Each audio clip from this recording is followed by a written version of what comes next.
반갑습니다. 민들레 파밍기프트에서 근무하고 있는 직업훈련교사 이진원이라고 합니다. 저희 민들레 파밍기프트는 장애인 근로인들이 일하고 있는 장애인 직업재활시설입니다. 저희는 수경재배 쌈채소를 판매를 하고 있는데요. 지금 보시는 바와 같이 이 봉투 안에 8가지에서 9가지 정도의 쌈채소를 담아서 판매를 하고 있어요. 보시는 바와 같이 두 봉투 한 세트로 10,000원에 판매를 하고 있고요. 신선함을 유지하기 위해서 저희 직원 모두가 함께 노력하고 있습니다. 많이 이용해 주시기 바랍니다. 감사합니다. 사랑과 경제를 살리는 뉴스 중국 메이커스 단사나 중국을 만드는 사람들의 이야기 중국 메이커스. 더불어민주당 청주시의원들은 26일 오전 열린 79회 청주시의 임시회 2차 본회의 5분자의 발언을 통해 앞다퉈 기후위기 시대 침수 피해 대책 마련과 제대로 된 주민보상 등 적극적인 청주시 행정을 주문했습니다. 청주시의 재정경제위원회 한재학 의원은 지난해 8월 10일 시간당 40mm의 집중호우로 일주일 사이에 3차례 침수된 복대동의 상가와 아파트 주차장의 경우 수해를 입은 지 1년이 지나도록 제대로 된 보상을 받지 못하고 있다면서 청주시가 제대로 된 보상을 하고 구상권을 행사하는 방안을 검토해달라고 제안했습니다. 저는 지난 2022년 8월 10일 발생한 집중호우에 따른 후속 대책에 있어 청주시의 적극적인 조치를 촉구하고자 이 자리에 섰습니다. 지난 2022년 8월 10일 청주시 흥덕구 복대동에는 시간당 40mm의 비를 시작으로 일주일 사이에 3차례 침수가 되었습니다.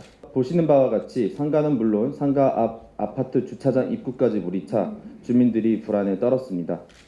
이후 외부 전문가가 침수 원인을 하수관로 공사 중 일부 구간 마무리 미흡 및 시공지연, 진저로 구간 일부 빗물바지 태정 및 이물질로 인한 기능 저하, 국지성 호우로 1시간 동안 42.7mm의 강우 발생 등 3가지로 지목했습니다. 문제는 보상에서 나타났습니다. 전국의 모든 기초지자체는 하수정비 사업 시 하수도법과 한국환경공단법에 따라 한국환경공단에 위탁을 주게 되어 있습니다.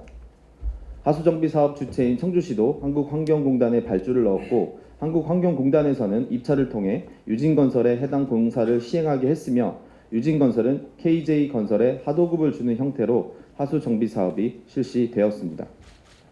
공사 도중 침수 문제가 발생하자 KJ건설이 가입되어 있는 보험사와 그 보험사와 연계된 손해사정사는 해당 침수 구역에 대해 원인과 과실에 대해 조사하기 시작했고 법률 자문을 받은 결과 결론적으로는 피해 상가 14곳, 피해 금액 약 5억 5천만 원, 과실 비율은 자연역 8, 건설사 1, 청주시 1이라는 결과를 내놓았습니다.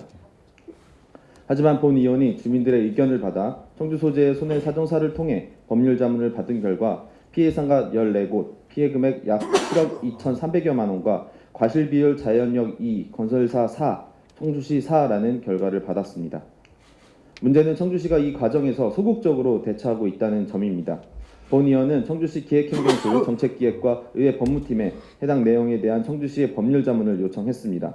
그 결과 청주시는 해당 사안을 법적인 절차에 의해 한국환경공단에 위탁을 주었기 때문에 책임이 없고 다만 위탁을 받은 한국환경공단에 해당 사안을 원만하게 해결했으면 좋겠다는 취지로 의견 전달을 할 수 있다는 답변을 받았습니다. 이후 절차에 대해 알아보니 한국환경공단은 유진건설과 KJ건설에 청주시 피해 주민들과 원만히 합의하라는 의견을 전달하고 다만 이 과정에서 원만하게 협의가 되지 않으면 소송을 통해서만 해당 사안이 해결될 수 있다고 합니다. 소송을 통해 해당 사안에 대한 과실 여부는 따질 수 있습니다. 그러나 문제는 소송 비용과 소송에 따른 어려운 과정을 온전히 주민들이 자체적으로 변호사를 수임해 수행해야 한다는 점입니다. 청주 시민이 수해 피해를 입은 지 이제 곧 1년이 다 되어가고 있습니다. 피해 주민들이 지금까지 보상받은 것은 재난지원금 성격으로 국가와 충청북도, 청주시에서 지급하는 300만 원과 충청북도에서 재해구호 계획수립 지침에 의해 받은 재해구호기금 200만 원이 전부입니다. 국가배상법 제5조 1항에는 용조물의 설치 관리로 타인에게 손해를 발생하게 했을 때 국가와 지방자치단체는 그 손해를 배상해야 한다고 명시되어 있습니다. 또한 제2항에는 1항을 적용할 때 손해의 원인에 대하여 책임을 질 자가 따로 있으면 국가나 지방자치단체는 그 자에게 구상할 수 있다고 명시되어 있습니다. 청주시에 촉구합니다. 청주시가 해당 사안에 대해 우선 보상하고 건설사에 구상하는 방법을 검토해 주십시오. 인천광역시 상수도 사업본부는 상수도 교체 공사 과정 중 발생한 탁수 사건에서 주민들 입장에 서서 적극적으로 임한 사례가 있습니다. 다가오는 장마철 그 어느 때보다 많은 비가 예정되어 있습니다. 문제 해결도 되지 않은 상황에서 장마를 맞이하는 복대동 주민들의 심정은 새카만 비구름처럼 어두울 것입니다. 적극적인 행정으로 주민과 함께하는 청주시가 되기를 바랍니다. 경청해 주셔서 감사합니다. 청주시의 환경위원회 정현숙 의원은 침수 피해 최전방에 해당하는 빗물바디의 효율적 관리와 대안 마련을 청주시에 요구했습니다. 본 의원은 수해 방지를 위한 빗물바지의 효율적 관리와 대안 마련을 촉구하기 위해 이 자리에 섰습니다. 최근 급격한 기후변화로 지구촌 곳곳에서 기상이변이 속출하고 있고 청주시도 지금까지 크고 작은 침수 피해를 겪어왔습니다. 이와 같은 피해를 반복하지 않기 위해 청주시는 주요 사업장 안전 점검과 각 구청별 현장 점검, 집중호우 및 태풍 피해 여름철 자연재난 종합대책을 추진하는 등 많은 노력을 기울이고 있습니다. 그런데 청주시가 이렇게 수해와 침수 예방을 위한 만반의 준비를 하고 있음에도 만약 도심 곳곳에 빗물바지가 각종 쓰레기와 낙엽, 담배꽁초로 꽉 막혀 있다면 과연 어떻게 될까요? 평소 길을 다니면서 이렇게 생긴 거 보신 적 있나요? 빗물바지라고 하는데요. 비가 내릴 때 도로 표면에 내린 빗물이 이 빗물바지에 모여 하수관을 통해 하천으로 흘러가도록 되어 있습니다. 빗물을 가장 처음 처리하는 시설물이자 도로에 물이 범람하는 것을 막아주는 방어선 역할을 하는 셈입니다. 그런데 일부 빗물바지의 경우 쓰레기가 쌓이고 악취가 나다 보니 빗물바지를 설치하지 말라는 민원도 있고 일부 주민은 나무판이나 고무판 등으로 빗물바지를 덮어놓기도 하는데 빗물바지 상부면이 이렇게 막혀버린 상황에서 큰 비가 올 때 도심 침수가 일어납니다.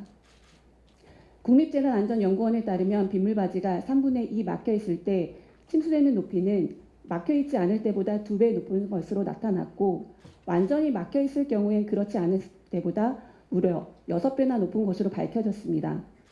이에 본 의원은 침수 피해 예방의 최전선에 있는 빗물바지가 제 기능을 다할 수 있도록 다음과 같이 제안하는 바입니다. 우선 체계적인 빗물바지 관리를 위해 관내 빗물바지 개수와 위치의 현행화 및 관리를 요청합니다. 설치가 오래되어 파손되었거나 제 기능을 하지 못하는 빗물바지와 거름망도 시급히 파악하고 정비해야 합니다. 다소 어려움이 있더라도 대로변과 더불어 음식점, 술집 등이 밀집한 골목이나 이용량이 많은 이면도로까지 관리 범위를 확대하여 언제 올지 모르는 호우와 폭우를 대비하여 부수관 및 빗물바지를 주기적으로 점검하고 내부에 쌓인 슬러지와 이물질 등을 준설 작업해야 합니다. 또한 사전에 빗물바지 상부나 하부에 이물질을 걸러낼 수 있는 거름망을 설치하여 인부들이나 봉사자들이 거름망에 쌓인 이물질을 주기적으로 제거하는 방식의 관리 방안을 제안합니다. 기후위기 시대인 만큼 잦은 집중호우에 대비해 빗물바지 크기를 키우고 타 지자체의 선진 사례를 면밀히 검토하여 빗물바지 외 정책수단을 조합해 집중호우에 대비해야 합니다. 투수율을 높인 보도블럭 설치도 함께 추진하는 것을 제안합니다. 서울시 관악구와 성동구는 비가 오면 빗물바지 덮개가 자동으로 열리는 스마트 빗물바지를 부서 공무원들이 아이디어를 모아 개발했는데요. 평상시에는 덮개로 덮여 있어 오물 및 악취, 해충을 차단하고 빗물 감지 센서가 빗물을 감지하면 자동으로 덮개가 열려 빗물이 하수관으로 흘러 들어가는 구조라고 합니다. 폐플라스틱을 재활용한 빗물바지도 있는데요. 자동 개폐 시 일체형으로 평상시에는 개폐판이 닫혀 있고 비가 내려 하수가 유입될 때에는 빗물 무게만큼 반응해 자동 개폐식으로 열려 원활한 배수가 가능하다고 합니다. 버려지는 플라스틱을 자원화하여 선순환에 도움이 되는 제품이라고 생각됩니다. 도로의 물고임을 해결하는 친환경 스마트 특허 기술도 있는데요. 서울시 영등포구에서는 물고임이 발생하는 도로변 지하에 중앙 하수관로까지 이어주는 일체형 연결관을 설치하고 친환경 투수성 골재로 메우는 방식과 인근 빗물바지로 연결하는 방식으로 강우 시 배수 불량으로 인한 보행 불편과 물튀김 피해를 줄이고 악취 및 벌레 발생 등의 환경 문제까지 근본적으로 해결하고 있다고 합니다. 무엇보다 중요한 것은 시민들이 함께하는 것입니다. 빗물바지 안으로 담배꽁초나 쓰레기를 버리지 않도록 아트워크를 그리거나 노면 스티커를 붙여 쓰레기를 버리지 않도록 유도하고 내 집 앞 눈 치우기처럼 빗물바지 관리에 시민들이 함께 동참할 수 있도록 홍보에도 힘써야 합니다. 본격적인 장마철을 앞두고 수해 예방을 위한 노력이 빛을 발할 수 있도록 관련 부서의 적극적인 예방 활동과 시민 여러분의 많은 관심을 부탁드립니다. 끝까지 경청해 주셔서 감사합니다. 충북맥스TV 경철수입니다.